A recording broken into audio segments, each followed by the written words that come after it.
네, 우리 함께 YDP 하나교 사명 선언문이죠. 우리 사명 선언문 함께 읽고 시작하도록 하겠습니다.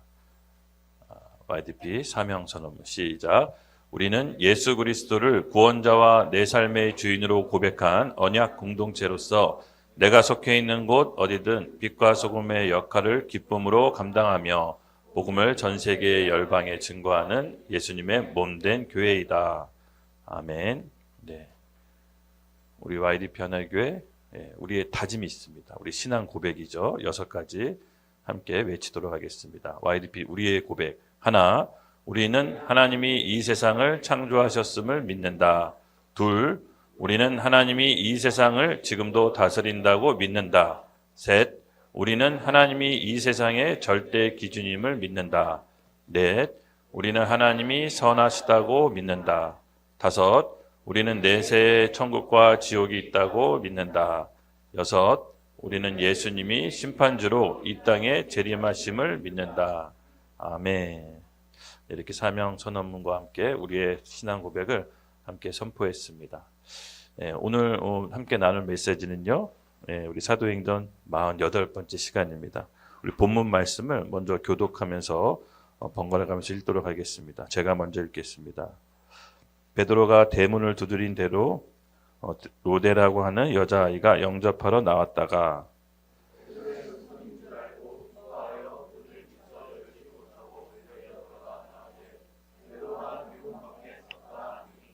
그들이 말하되 내가 미쳤다 하나 여자아이는 힘써 말하되 참말이라 하니 그들이 말하되 그러면 그의 천사라 하더라.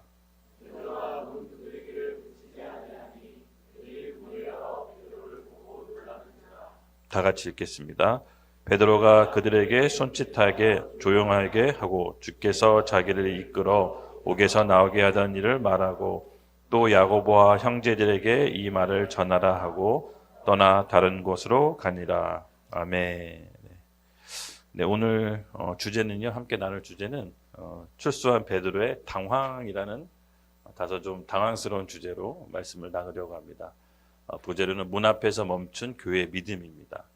우리 지난 시간 우리 잠깐 얘기를 나눠보고 시작하려고 합니다. 지난 시간 우리 정가 3범이란 베드로라는 주제로 말씀을 나눴죠. 네, 베드로를 통해서 이 교회의 역할, 그리고 베드로의 관계를 함께 살펴봤습니다. 이 베드로가 감옥에 갇혔을 때 우리 예루살렘 교회 성도들은 베드로를 위해 간절히 기도합니다. 그랬더니 베드로에게 초자연적인 역사가 일어나서 천사가 베드로의 감옥을 풀어줍니다. 정말로 지금으로 따지면 엄청난 일이죠. 그렇죠? 근데 이 베드로의 출소 후에 결정적인 역할을 했던 게 어디라고 했죠? 바로 교회라고 했습니다. 교회. 교회의 간절한 기도가 초자연적인 역사를 일으켰습니다. 이때는 베드로의 믿음보다 우리가 신앙생활 하다 보면 믿음이 연약하고 떨어지고 믿음이 없을 때가 있죠. 늘 이렇게 믿음이 좋지만은 않을 겁니다. 근데 믿음이 연약하고 없을 때 이 교회의 이 절실한 기도가 필요하다라고 지난 시간 얘기했습니다. 그만큼 교회는 굉장히 중요한 역할을 이제 감당하는데요. 이 하나님께서는 교회에게 중요한 역할과 중요한 기능을 주셨습니다.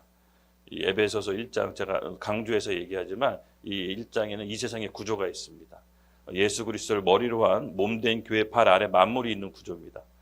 즉 교회는 이 보이지 않는 세상과 보이는 세계를 연결하는 그 중간자적인 역할이 있습니다. 근데 하나님께서 이 교회에게 역할을 주셨는데 바로 보이지 않는 하나님의 뜻과 생각을 보이는 세계에 나타내고 비추는 역할을 이 교회에게 맡기셨습니다. 근데 이 역할을 충실히 행할 때 이 세상도 하나님 보시기에 아름답고 보기 좋게 됩니다. 근데 이 역할을 교회가 충실히 하지 못하면 이 교회가 이 세상이 악한 구조로 치닫게 됩니다. 즉 교회의 중요한 역할 중에 하나가 하나님의 생각과 뜻을 받들어 이 세상에 나타내고 비추는 겁니다.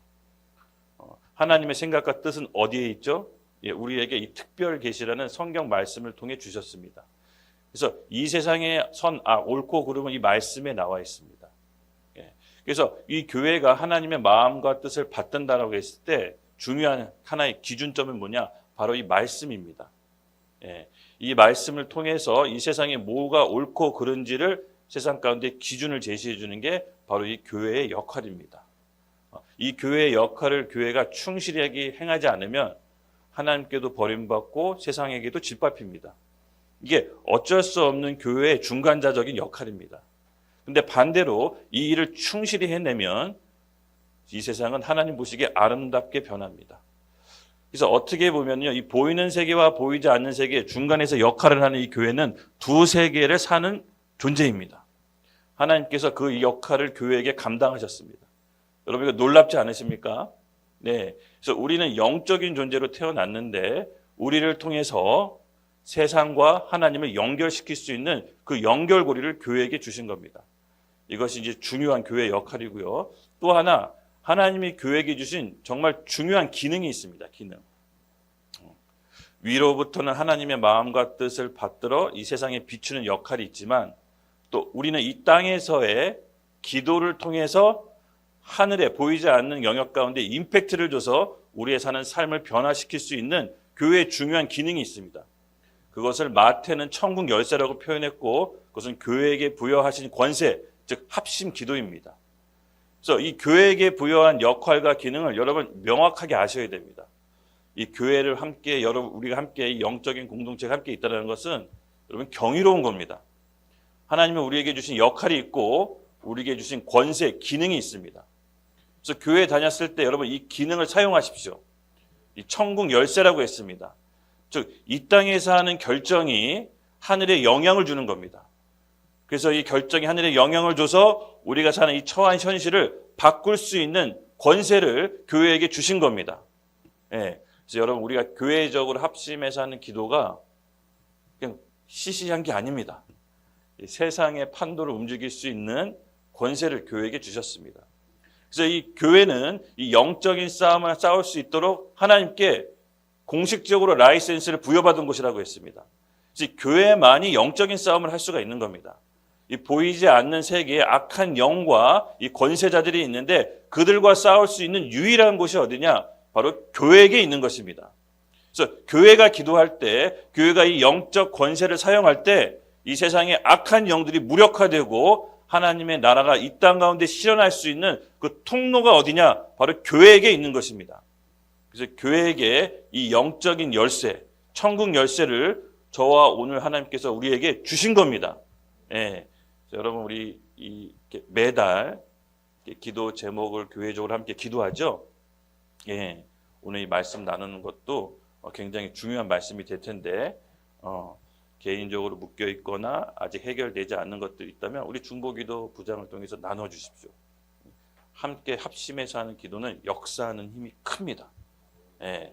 반드시 하나님께서 우리 모든 IDP 하나교회 성도분들에게 좋은 때를 허락해 주실 겁니다. 예, 전 그런 마음의 확신이 듭니다. 바로 이 교회의 가장 중요한 기능이 여러분 기도라는 거 잊지 마시기 바랍니다. 그래서 참 이 교회는요 되게 신비로워요.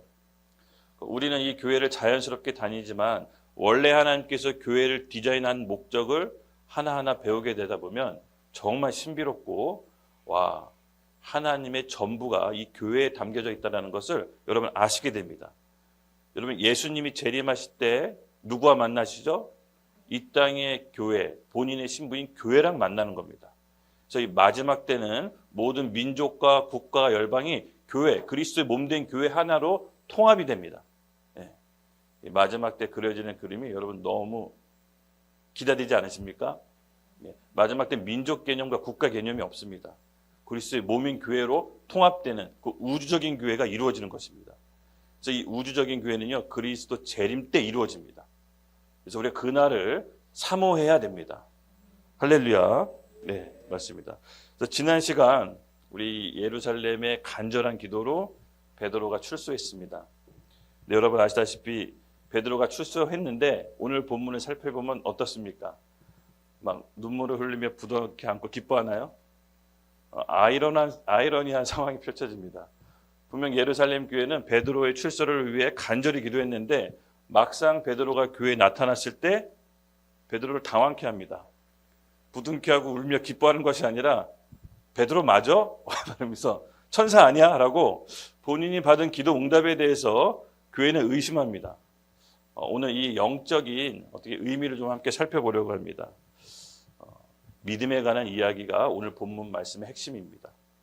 오늘은 이 본문에 세 부류가 나옵니다. 이 로데라고 하는 여자아이가 있고요. 또 이 예루살렘 교회 공동체가 있고 또 이 베드로, 각각 세 부류가 의미하는 믿음의 척도가 있습니다. 오늘 이 얘기를 함께 나누려고 합니다. 제가 말씀을 나누기 전에 한번 질문 하나 드리도록 하겠습니다.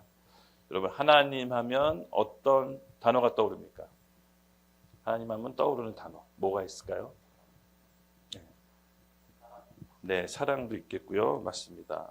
뭐 은혜, 무한한 사랑, 무한한 은혜, 또 공의, 거룩, 뭐 이런 단어들이 이 하나님을 생각하면 떠오릅니다. 근데 이 사람 하면 떠오르는 단어가 뭘까요? 사람 편에서 떠오르는 단어 어떤 게 있습니까? 네, 뭐 많이 있겠죠. 죄, 용기, 의지, 믿음, 담대. 이 사람 편에서 할 수 있는 여러 가지 성경적인 단어가 있습니다. 근데 저는 개인적으로요, 이 믿음이란 단어가 가장 마음에 듭니다. 제가 이렇게 인생을 살면서 믿음으로 선택했던 그 순간을 생각하면 지금도 마음이 굉장히 뜨겁고 이게 흥분됩니다. 이 세상이 아니라 하나님을 믿음으로 선택했을 때 그때 당시에 했던 그 뜨거운 마음, 그때 제가 이 선택을 참 잘했지, 내가 어떻게 이 선택을 했을까, 그런 순간들이 떠오르면 마음이 너무 뜨거워지고 가슴이 벅찹니다. 그래서 저는 개인적으로 이 믿음이란 단어를 너무 좋아합니다. 이 믿음은 굉장히 신비합니다. 믿음은 불가능한 것을 가능케 합니다. 그리고 믿음은 결단하지 못했던 걸 결단케 합니다. 이 믿음을 통해서 하나님이 새 역사를 이루십니다. 반복해서 얘기했지만 우리가 구원받을 때 이 믿음은 하나님께서 전적으로 은혜로 주셔야 됩니다.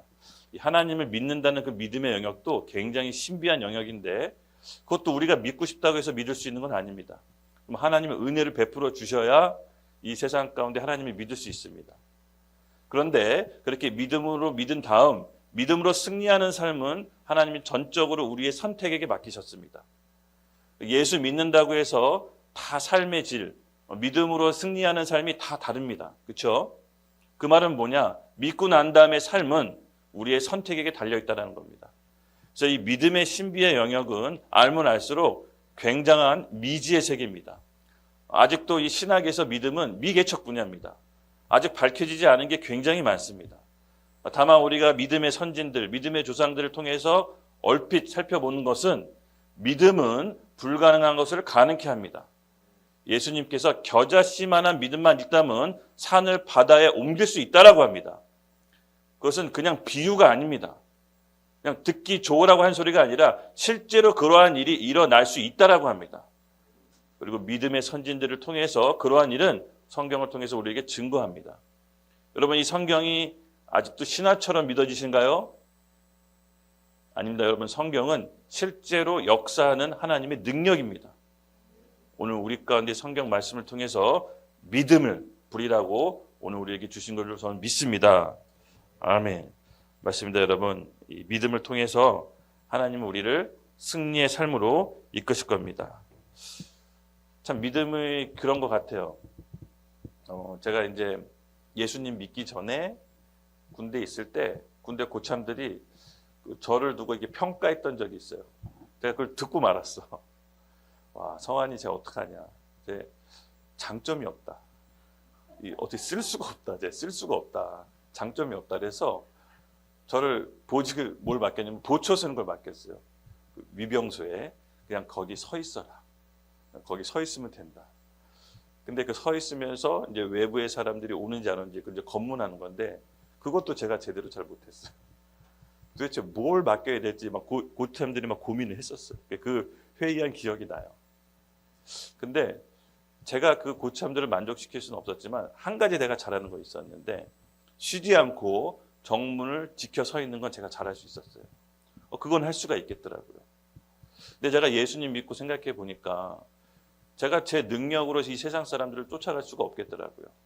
이 세상 사람들의 학식, 뭐 재력, 능력을 도저히 내가 쫓아갈 수 없는데 예수님을 믿고 성경을 보니까 믿음으로 사는 삶은 내가 잘할 수 있겠는데 이건 뭔지는 모르겠지만 그냥 믿으면 되는 거 아니야? 단순하게 믿으면 되는 거 아니야? 이 말씀을 딱 보고 이건 내가 잘할 수 있겠다라는 뭔가 느낌이 왔습니다. 그래서 그다음부터 제가 이 믿음으로 선택하는 순간이 있었습니다. 이 세상 거를 선택할까? 보이지는 않지만 하나님이 좋아하시는 일을 선택할까? 이 순간에 그래도 감사하게 우연인지는 모르겠지만 어떤 마음이 이끌려서 그랬는지 모르겠지만 하나님을 선택했던 순간들이 있었습니다. 근데 그 선택을 하나님이 진짜 기뻐하시더라고요. 만약에 내가 그 선택을 하지 않고 이 세상이 원하는 기준으로 제가 막 공부하고 열심히 능력을 가지려고 애썼으면 아마 이 세상의 꼬리에서 살았을 겁니다. 하나님은 너무나 탁월하십니다. 하나님은요, 믿음으로 사는 삶을 통해서 세상에 으뜸될 수 있도록 우리를 이끄십니다.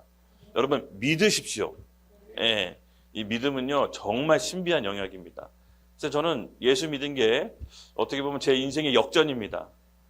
이렇게 밑바닥에서 살다가 예수 믿음으로써 갑자기 업그레이드된 느낌이 저한테 있습니다. 그래서 예수 믿는다라는 것은 여러분 기적이지만 믿음으로 승리하는 삶은 우리의 선택인 것입니다. 그래서 계속 우리가 믿음의 기초 말씀 고백집 제가 이제 얘기하잖아요. 그렇죠? 이게 그냥 나온 게 아닙니다. 여러분. 그냥 나온 게 아닙니다. 바로 이런 여러분 제가 한탕주의를 얘기하는 게 아니라 아직 늦지 않았습니다. 나중된 자가 먼저 될 수가 있습니다. 이 믿음으로 사는 원리를 배운다면 늦지 않습니다. 80 되신 어르신분도 있지만 늦지 않았습니다. 갈렙은 80살에 이 산지를 내게 주소서라고 하나님께 요구했습니다. 그에게 가나안 땅이 허락됐습니다. 여러분 맞습니다. 이 믿음으로 사는 삶은 나이랑 상관없습니다. 내 지식의 능력과 상관없습니다. 어린아이처럼 믿는 그 믿음만 있으면 산을 움직일 수 있는 능력을 우리에게 주신 겁니다.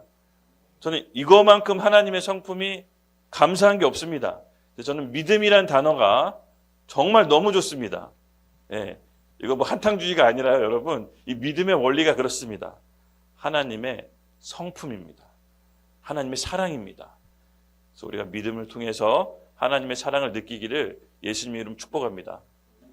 고난과 역경을 통해서 믿음이 자라지만 여러분 기도 응답을 통해서도 믿음이 점프합니다. 기도 응답을 받으시는 여러분 되길 예수님의 이름으로 축복합니다. 그래서 오늘 말씀을 이제 나누려고 합니다. 우리 첫 번째 말씀 13절 함께 읽겠습니다. 시작. 베드로가 대문을 두드린 대로 로데라는 여자아이가 영접하러 나왔다가 아멘. 아멘. 베드로가 출소했습니다. 이 예루살렘 교인의 간절한 기도로 이 교회 지도자 리더가 여러분 감옥에 갇힌 겁니다. 그래서 교회를 이끌 사람이 없어진 겁니다. 당연히 교회에서 간절히 기도했겠죠. 그런데 베드로가 이 세 번째 지금 감옥살입니다. 첫 번째, 두 번째는 그냥 그렇게 넘길 수 있었지만 이 세 번째는 야고보 사도가 죽었습니다. 그러니까 본인이 이 감옥 생활을 통해서 죽을 수도 있는 지난 두 번째 감옥 생활하고 다른 양상입니다. 그래서 교회가 더 열심히 기도를 했겠죠. 간절히 우리 베드로 사도 하나님 풀어주십시오라고 간절히 기도했습니다. 우리 생각으로는 그렇게 해서 풀려난 베드로를 만나면 기쁨을 흘리면서 눈물을 흘리며 서로 부둥켜 안을 텐데 그렇지가 않습니다. 제가 추정하기는 아마 실제로 베드로가 풀려 나올 줄 모르고 기도했던 것 같습니다. 이 본문 말씀을 보니까. 그렇게 베드로가 쫙 나옵니다.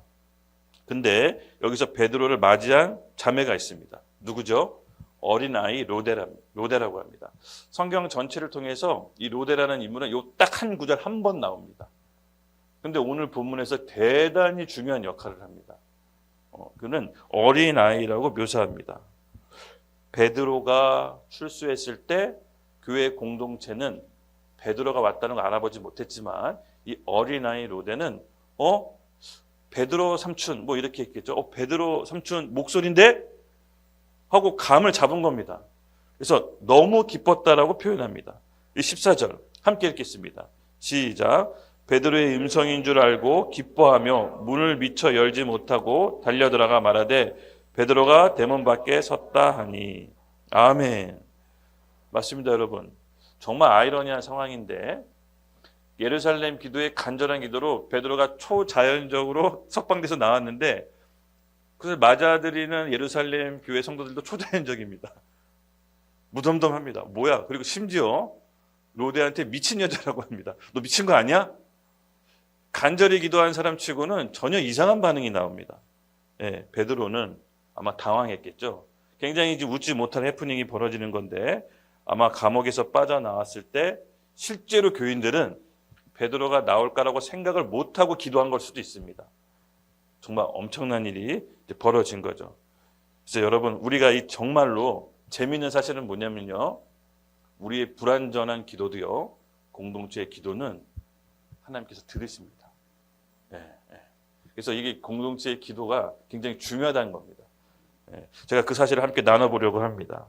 그래서 이 로데가 베드로의 음성인 줄 알고 기뻐서 문을 차마 열지 못하고 어떻게 합니까? 달려 들어가.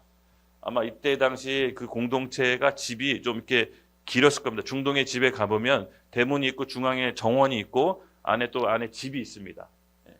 그래서 아마 이 로데가 베드로의 음성, 베드로 삼촌 하면서 음성을 듣고 공동체에 알리러 기쁨으로 이제 뛰어 들어갔을 겁니다. 이 로데는요, 하나님의 음성을 먼저 알았습니다. 이 베드로가 상징하는 건 뭐냐면요, 하나님의 기도 응답을 상징합니다. 베드로는 하나님의 기도 응답으로 공동체에 돌아왔습니다.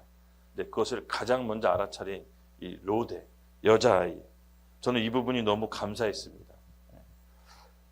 이 베드로는 하나님의 신실한 기도 응답의 결과죠. 예, 사실 우리의 기도가 모두 온전하지 않을 수가 있습니다. 우리의 기도가 완벽하지 않을 수가 있습니다. 그런데 하나님의 성품은요, 그 완벽하지 않은 기도 응답을 통해서 우리에게도 역사하십니다.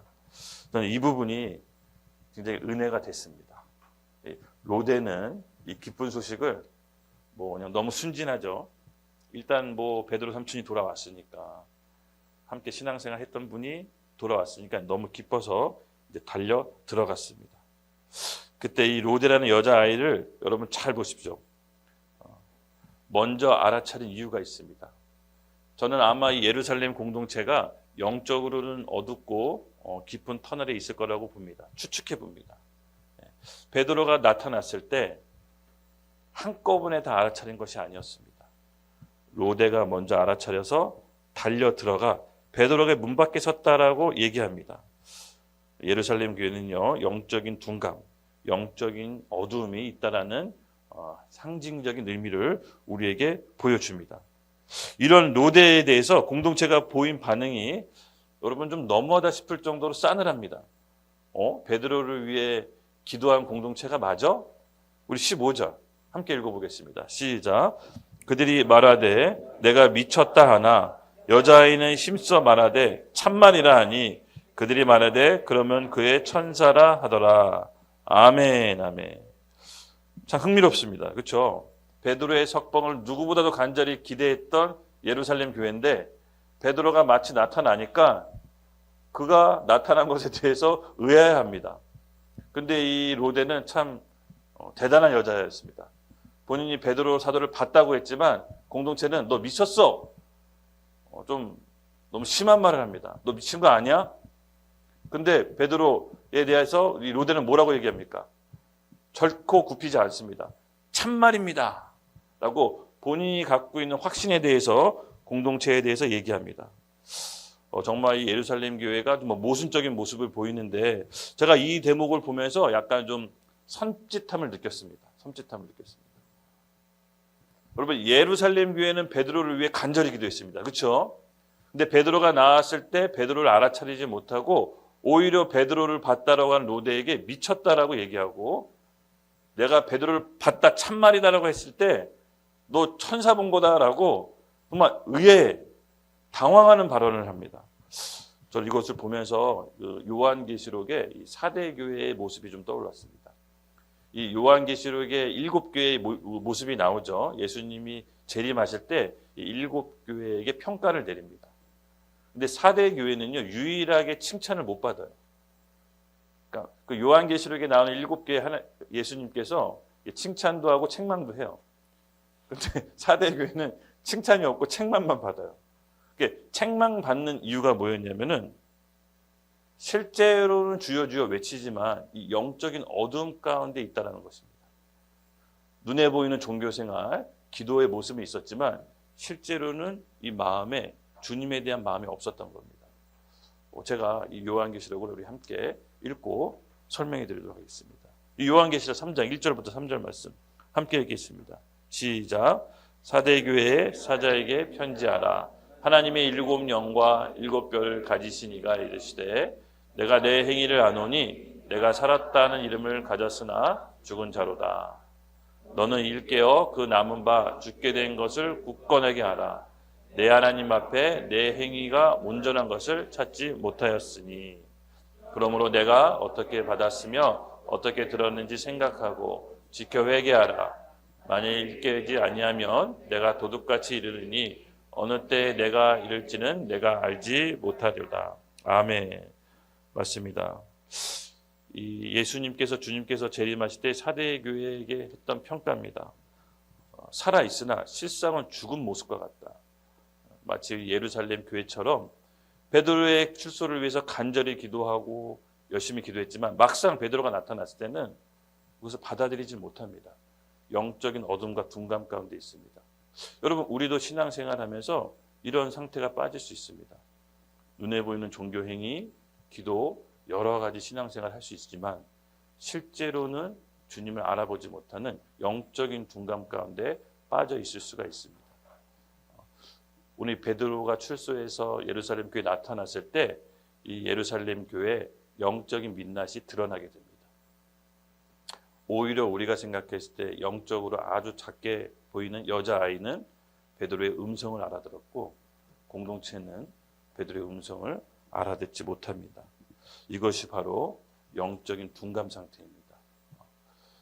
아마 베드로가 출소해서 이 예루살렘 교회에 나타나지 않았다면 예루살렘 교회의 영적인 둔감 상태는 드러나지 않을 수가 있습니다.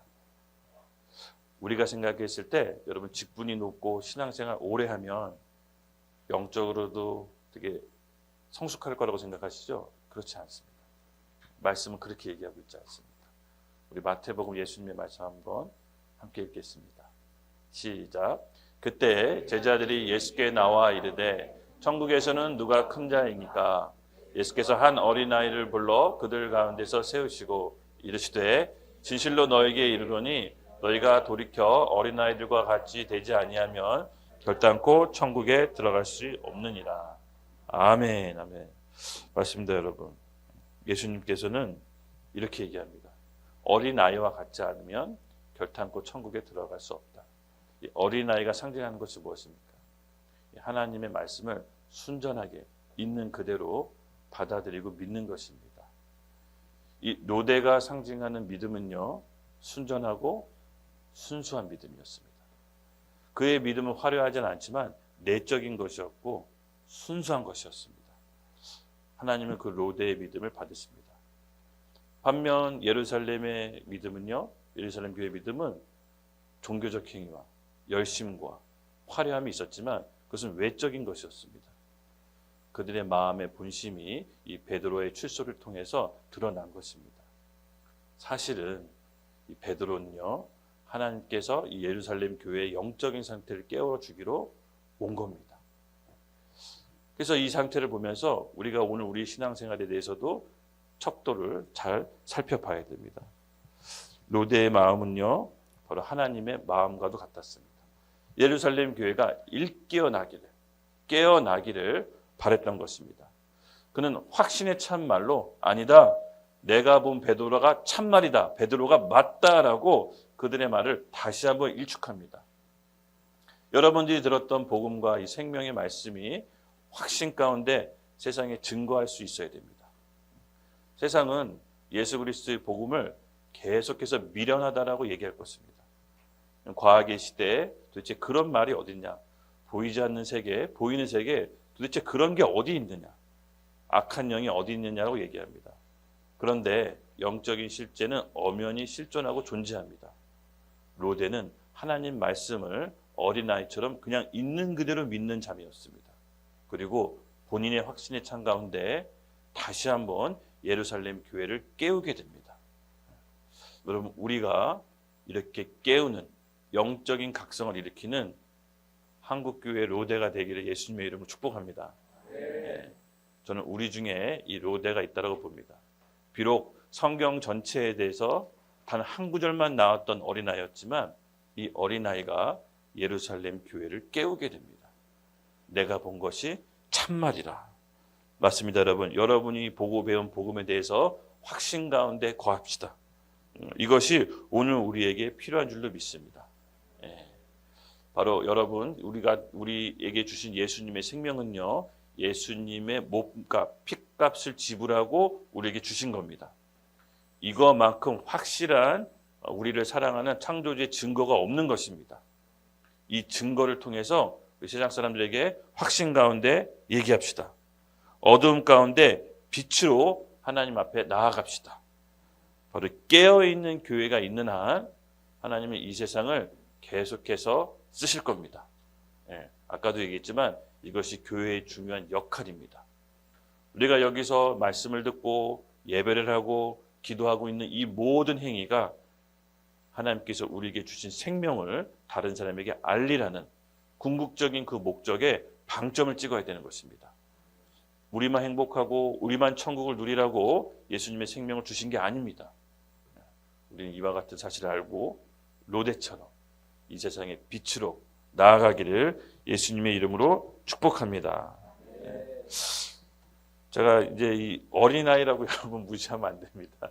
아까 우리 예수님이 말씀하셨지만 천국은 이 어린아이와 같은 자의 것이라고 합니다. 재미있는 게 제자들이 천국에서 누가 크니까 그러니까 천국의 서열이 어떻게 되냐고 물어보는데 예수님은 그 서열조차도 얘기하는 게 아니라 천국에 누가 들어가냐 이렇게 얘기합니다. 너희들은 지금 서열을 얘기하는데 천국에 들어갈 수나도 있니? 이렇게 얘기하면서 어린아이와 같지 않으면 천국에 갈 수 없다라고 이렇게 예수님께서 천국의 커트라인 중에 하나를 얘기하는 겁니다. 제가 이렇게 좀 얘기하는 거는 지난주 목요일에 좀 사건이 있었습니다. 제가 이 본문 말씀을 준비하다가 주일 말씀 설교를 준비하다가 이 본문 말씀이 좀 딱히 막 이렇게 주제가 주제가 뽑아내기가 좀 어려웠는데 하나님께서 확실하게 좀 오늘 본문 말씀 주제를 잘 뽑아낼 수 있도록 도와주셨습니다. 이 어린아이라고 제가 무시하지 말라 그랬죠. 목요일 날 이렇게 하나를 학교에서 데려다가 이제 집으로 가는데 갑자기 비가 오는 겁니다. 비가 막 갑자기 희한하게 오더라고요. 그래서 우산을 사러 편의점에 갔습니다. 그래서 비가 너무 쏟아져서 아빠 우산 사러 편의점 가 그래서 편의점에 갔습니다. 근데 편의점에서 우산을 딱 샀는데 얘가 몇 개 이 과자를 사더라고요. 그래서 그만 사 하고 이제 우산하고 초콜릿하고 샀는데 그렇게 사서 이제 집으로 출발했습니다. 그래서 잠깐 제가 뭐 가방도 있고 책도 있어서 하나 보고 잠깐 우산을 들라고 했습니다. 얘가 우산을 들고 이렇게 가더라고요. 근데 뭐가 얘가 꾸부정하면서 가요. 꾸부정하면서 가는 게 이상해서 너 왜 꾸부정해? 했더니 뭔가 이 뱃속에서 뭘 꺼내더라고요. 와사비를 꺼내는 겁니다. 오뚜기 와사비를. 너 그 와사비 어디서 났어? 그랬더니 샀어 이러는 거예요. 네가 돈이 어딨어? 나 샀어 그러는 거예요. 너 바른 대로 얘기해. 너 오늘 제대로 걸렸어. 다른 건 못 참아도 도둑질하는 건 절코 참을 수가 없어. 너 훔친 거야? 아빠는 훔치지 않았어. 근데 그거 어디서 났어? 와사비. 내가 샀어. 너 돈 없잖아. 아빠가 살 때 같이 찍었어. 거짓말하지 마. 내가 찍은 거 옆에서 봤어. 우산하고 스팸하고 햇반. 와사비 못 봤어. 거기서 비 오는데 계속 실랑이 한 겁니다. 아빠 나 산 거 맞아. 안 되겠다. 오늘 너 날 잡자. 다시 편의점에 데리고 갔습니다. 편의점 아저씨한테 물어보려고. 우리 애가 진짜로 샀는지 아니면 슬쩍했는지. 만약에 슬쩍했으면 미안하지만 오늘 하나의 아빠랑 경찰서 가자. 아빠는 이걸 참을 수가 없다. 그래서 애가 가는데 눈물을 글썽이는 거예요. 아빠 나 샀단 말이야. 아니야. 내가 봤는데 안 샀어. 찍는 거 못 봤어. 그래서 갔습니다. 가서 점원 아저씨를 만났습니다. 와사비를 주고 아저씨 혹시 우리 애가 이거 슬쩍 했나요? 아니요, 이거 찍었는데요. 뭐 아저씨도 공범이에요? 그랬더니 아니, 우리 사장님이 우산 쓰고 스팸 사러 갈 때 얘가 이거 와서 찍었습니다. 결제한 겁니다. 그래서 순간 억장이 무너졌습니다. 근데 이 하나가 맞다, 아빠 샀다 했을 때 로데 같더라고요. 제가 약간 하나를 믿지 못한 거죠. 그러면 제가 정신이 번쩍 드는 겁니다. 아, 애가 진짜로 샀다고 했을 때 내가 보는 거 외에 보이지 않을 때 충분히 살 수가 있었을 텐데 나는 왜 보는 것 같구만 판단했을까? 제가 그 비 오는 날 미안하다고 하고 순간 엄청 역전됐습니다. 그래서 하나가 벌칙으로 스팸 초밥을 만들어준다고 나보고 다 먹으라는 거예요. 애가 너무 억울해하면서 그 비 오는 날 비가 엄청 오는데 우산 쓰면서 거봐 나 훔치지 않았잖아. 왜 그랬어? 막 이러면 나한테 미안하다. 아빠가 보이는 게 전부인 줄 알았다. 나도 보이지 않는 세계 너가 어떻게 모르고 있었어. 그랬더니 밥에다가 이 스팸을 얹을 때 와사비를 이만큼 한 줄을 그걸 먹으라는 겁니다. 잔인한 딸인셈인데 그래서 어떡합니까? 눈물을 먹었는데 눈물이 하염없이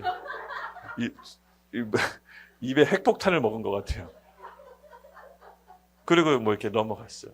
하나가 그제서야 이제 본인이 이제 지금 진정됐다는데 이제 그만 먹어도 된다고 하더라고요. 그래서 오늘 본문 말씀의 로데가 너무 하나 같은 거예요. 맞잖아. 베드로 사도가 맞잖아. 네. 너 미쳤어? 이런 거랑 똑같은 반응. 너 훔쳤어? 이게 우리가 보이는 대로 판단하면 안 되겠구나. 그래서 제가 오늘 본문 말씀 연구하다 목요일에 하나님이 제대로 알려주셨습니다. 어린아이 같이 순전해야 된다. 그리고 어린아이의 믿음을 무시하면 안 된다. 맞습니다, 여러분. 교회 신앙생활 오래 하고 직분 올라간다고 해서 제가 봤을 때 믿음 있는 거 아닙니다. 어린아이 같이 순전한 믿음. 로데는 순전했고 온전했고 하나님의 이 말씀을 있는 그대로 받아들이는 바로 순전한 어린아이였습니다. 하나님은 이 어린아이 같은 자에게 천국을 허락하신다고 합니다. 그리고 나서 이제 베드로는요 예루살렘 교회에게 사명을 줍니다. 딱 베드로가 나타났을 때 이 16절 이렇게 이제 표현됩니다. 함께 읽겠습니다. 16절 시작. 베드로가 문 두드리기를 그치지 아니하니 그들은 문을 열어 베드로를 보고 놀라인지라. 베드로가 하도 문을 안 열고 안에서 옥신각신하니까 이제 문을 세게 두드렸나 봅니다. 왜냐하면 석방은 됐지만 정상적인 방법으로 석방된 게 아니라 헤롯 대왕이 또 추적할 수가 있잖아요, 그렇죠? 체포할 수 있어서 바깥에서 계속 두드리게 하니까 계속 옥신각신하고 맞다 안 맞다 해서 너무 열이 받았나 봐요. 그래서 막 두드려서 이제 안에서 열게끔 한 거죠. 그리고 나서 보니까 베드로 온 걸 보고 실제로 놀래게 됩니다. 맞습니다, 여러분. 저는 이 부분도 굉장히 은혜롭게 다가왔습니다. 교회의 불완전한 기도, 또 우리의 미성숙한 기도도 하나님께서는 온전히 받으셔서 응답하십니다. 저는 이것이 하나님의 사랑이라고 믿습니다. 공동체 다수가 의심하면서 기도할 수가 있습니다. 그렇죠? 그런데 그 공동체 안에서 로데라는 온전하고 순전한 어린아이 믿음이 한 명만 있다면 그 기도를 받으시고 공동체 모두에게 혜택을 주시는 우리 하나님의 응답입니다. 저는 예루살렘 교회를 보면서 그 마음 가운데 확신이 들었습니다. 우리가 이제 3월 달에 이렇게 각자 개인의 기도 제목들을 이렇게 올려주잖아요. 그래서 그거를 이제 매일 날짜별로 해당된 것들을 이제 아침에 제가 이제 올려줄 겁니다. 월요일 날. 그때 그거를 보고 같이 합심해서 기도합시다. 설사 우리 중에 의심이 들 수도 있고, 이런다고 해서 기도가 응답이 될까? 그건 우리 생각이고, 우리들 중에 로데와 같은 순전한 어린아이가 있을 겁니다. 그 어린아이의 기도를 통해서 공동체 전체가 혜택을 받는 놀라운 하나님의 역사를 우리 공동체 모두가 받기를 예수님의 이름으로 축복합니다. 그 로데가 제가 되고 싶고 여러분이 되기를 예수님의 이름으로 축복합니다. 믿는다는 것은요, 여러분 이해하는 게 아닙니다. 그냥 믿는 겁니다. 제가 이 얘기를 여러 번 드렸죠. 좀 마음이 뜨겁습니다. 우리 조용기 목사님. 신문 기자가 믿음이 뭡니까 물어봤을 때 계란으로 바위를 쳤을 때 바위가 쪼개진다라고 믿는 게 믿음입니다. 저는 이 얘기 듣고 눈물이 왈칵 났습니다. 와, 어떻게 저걸 믿지? 저는 영적인 세계적인 거장이 영적인 신비한 걸 풀어줄 줄 알았더니 너무 어린아이 같이 대답을 하시는데 실제로 기자 앞에서 그걸 믿으면서 얘기하는 것이었습니다. 저는 너무 깜짝 놀랐습니다. 맞습니다, 여러분. 우리 안에 로데와 같은 순전한 어린아이 같은 마음이 있다면 비록 공동체 전체가 의심하는 기도일지라도 그 순전한 어린아이 같은 믿음의 기도를 들으시고 응답하셔서 공동체 전체에게 혜택을 주시는 우리 하나님의 무한한 사랑과 은혜에게 믿음으로 반응합시다. 예, 저는 오늘 우리에게 그 믿음이 필요하다고 믿습니다. 그래서 여러분 월간 기도 제목 무시하지 마시고요. 4월달 될 때 일주일 전에 기도 제목 받을게요. 이 부분 기도해 주십시오라고 올려주시면 달력에다가 넣어놓겠습니다. 그리고 매일 그 기도 제목을 띄워놓을 테니까 카톡방에 전체가 함께 합심해서 기도합시다. 벌써부터 기도 응답 소식이 들립니다, 여러분. 정말 신기합니다. 정말 신기합니다. 매듭이 풀어지고 있습니다. 교회 가운데 하나님이 그때 부어주시는 은혜가 있습니다. 예. 하나님께서 우리 교회 가운데 기도하라고 하시는 것은 은혜를 부어주시기 위함입니다. 이 은혜를 여러분 붙잡으십시오. 예, 이거를 그냥 지나치지 마십시오. 그냥 일반적인 시간으로 흘려보내지 마시고 하나님의 시간표를 끌어당기십시오. 예, 저는 제가 계속 이렇게 강조해서 얘기하는 건 제 안에 확신이 있기 때문에 그렇습니다. 우리 공동체에 합심해서 기도 요청을 하십시오. 묶여있던 것들이 풀려지게 될 것입니다. 예. 그래서 우리는 이 하나님의 온전한 성품을 베드로의 문을 두드림을 통해서 상징적으로 느낄 수가 있습니다. 그리고 베드로는요, 이 예루살렘 교회를 깨움과 동시에 예루살렘 교회에게 사명을 줍니다. 우리 17절 같이 함께 읽겠습니다. 시작. 베드로가 그들에게 손짓하여 조용하게 하고 주께서 자기를 이끌어 옥에서 나오게 하던 일을 말하고 또 야고보가 형제들에게 이 말을 전하라 하고 떠나 다른 곳으로 가니라. 우리 찬양팀 나오시겠어요? 네. 이제 베드로가 이제 예루살렘 교회 성도들과 마주치고 예루살렘 교회 성도들이 깨어납니다. 그래서 베드로는요, 예루살렘 교회에서 숨어서 그들과 함께 신앙생활하는 게 아니라 그들과 함께 헤어져서 다른 길로 갑니다. 이 사도행전 전체 줄거리로 봤을 때 베드로 이야기는 12장까지입니다. 13장부터는 바울의 이야기가 펼쳐집니다. 베드로는 이 다음에 어디에 갔는지 학자들과의 의견이 분분합니다. 안디옥 교회로 갔다, 아니면 다른 교회로 갔다. 정확하게 성경은 나와 있지 않지만 베드로는 예루살렘 교회에 머물지 않고 본인이 세운 공동체에 머물지 않고 떠나갔다라고 합니다. 야고보와 형제들에게 이 말을 전하고 떠나 다른 곳으로 가니라. 베드로는 안락한 공동체 생활에 머물러 있지 않고 그 예루살렘 교회의 영적인 어둠을 깨우고 본인은 갈 길로 갑니다. 여러분, 베드로 사도의 끝을 아시죠? 베드로 사도가 나중에 어떻게 끝을 맺죠? 십자가에 거꾸로 매달려 죽습니다. 로마에서. 베드로는 아마 자신의 운명을 향해 달려가고 있을 겁니다. 사도행전 12장까지는 베드로의 이야기가 여기서 마지막이지만 그의 바톤을 바울에게 물려줍니다. 그리고 그는 십자가의 길로 갑니다. 베드로가 예루살렘 교회에게 마지막으로 알려주고 싶은 건 가야 될 종착점, 십자가의 길. 그리고 그는 선교와 복음 전도에 올인합니다. 더 이상 예수님을 배반하는 그런 쫄장부 베드로가 아닙니다. 주님의 말씀을 증거하는 예수님의 증인으로서 그는 완전히 탈바꿈합니다. 여러분, 우리가 예수님 믿고 뜨겁고 주님께 헌신했던 시절이 있습니다. 그렇죠? 내가 어디로 가겠습니다. 내가 선교사가 되겠습니다. 내가 교회를 개척하겠습니다. 아마 마음속에 주님께 헌신했던 시절이 있었을 겁니다. 보통 안정적으로 신앙생활하고 교회가 성장하면 다 교회에 정착하고 머무려고 합니다. 그러나 베드로는 출소 이후 예루살렘 교회, 본인 교회에 정착하고 숨어서 안정을 취하지 않고 곧바로 본인이 어떻게 풀려났는지 야고보와 성도들에게 설명하고 본인의 길을 갑니다. 이것이 오늘 베드로가 우리에게 주는 메시지입니다. 여러분, 우리가 받은 이 구원의 복음은 우리의 것이 아닙니다. 우리가 능력이 있어서 죄사함 받은 게 아닙니다. 하나님의 전적인 은혜로 구원받았습니다. 그건 우리가 가야 할 곳이 있습니다. 우린 정착해서 안정을 취하기 위해서 예수님이 우리를 구원하신 게 아닙니다. 우리는 나그네입니다. 우린 죽음 이후의 삶을 믿는 크리스찬입니다. 이 땅의 삶이 일시적이라고 믿습니다. 그래서 베드로는 안정을 취하는 것이 아니라고 예루살렘 교회 성도들에게 얘기하는 겁니다. 내가 우리 주님의 피값에 의해 구원받았다면 우리가 해야 될 것이 있습니다. 바로 영혼 구원. 영혼 구원하러 베드로는 떠나는 겁니다. 선교와 복음 전도가 공동체에 풀어졌을 때 성령의 역사도 함께 풀어집니다.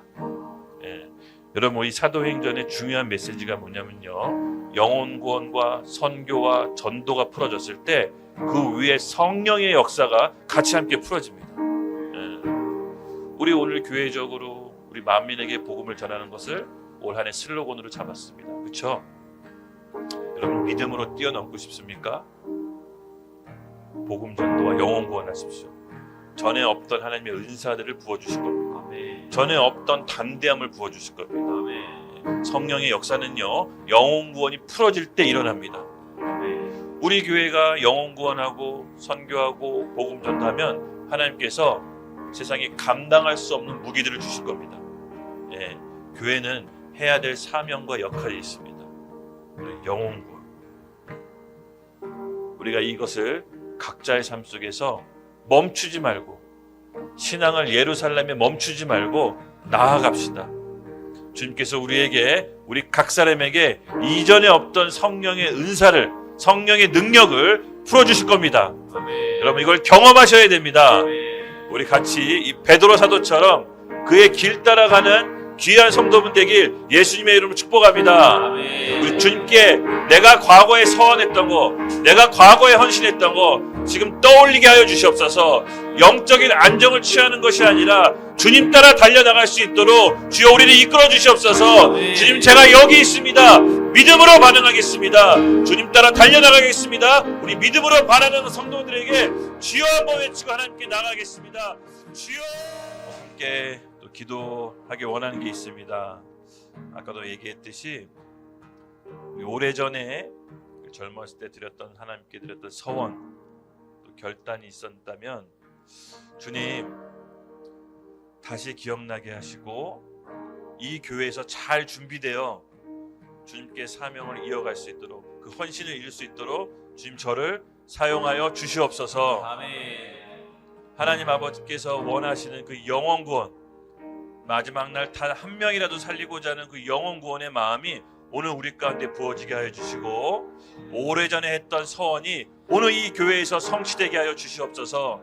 아멘. 잘 준비되어 나올 수 있도록 주님 우리 교회에게 은혜를 허락하여 주시옵소서. 아멘. 우리 같이 함께 서원과 헌신이 이루어질 수 있도록 주여 고백하며 하나님께 나아가겠습니다. 주여. 아버지 하나님 감사합니다. 오늘 우리 교회 가운데 우리 로데와 같은 여자아이의 순전한 믿음을 허락하여 주시옵소서. 오래전에 하나님께 받은 마음과 비전이 있었습니다. 오래전에 헌신한 적이 있습니다. 바빠서 시간이 없어서 여러 일 때문에 미루고 미뤘던 우리의 선 하나님 기억하시고 때에 따라 우리의 마음의 결단을 이루어서 하나님 보시기에 가장 좋은 때에 그 헌신을 이루게 하여 주시옵소서. 모든 것이 선으로 이루실 하나님을 찬양합니다. 하나님의 완벽한 계획 속에 우리를 이끌어 주시옵소서. 감사합니다. 예수님의 이름으로.